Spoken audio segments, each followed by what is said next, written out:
শক্তি পেলে কতিপয় পুরুষ হয় মানবিক, শক্তি পেলে নারী হয় ম্যালিগনেন্ট নার্সিসিস্ট। তাহলে শক্তি পেলে হয় কি, অনেক পুরুষ আবার মহামানব হন, সেই শক্তিটাকে ভালো কাজে ব্যবহার করেন। কিন্তু তারা হলো কতিপয়, হাতে গোনা, অল্প, হাজারে একজন। এরকম কতিপয় ব্যক্তি যখন জ্ঞানে সাগরে ডুব দেয় তখন সে মানবিক হয়, শক্তি পেলে তারা মানবিক হয়।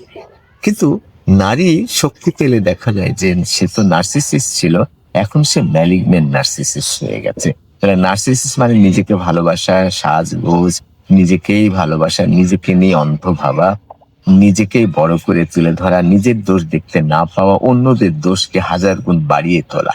তাহলে এই যে নার্সিসিস্ট, এই নার্সিসিস্ট যখন শক্তি পায় তখন সে ভয়ঙ্কর হয়ে ওঠে। একজন পুরুষ নেতাও যখন শক্তি পায় তখন যদি সে নার্সিসিস্ট হয়ে থাকে তাহলে সে ভয়ঙ্কর হয়ে যায়।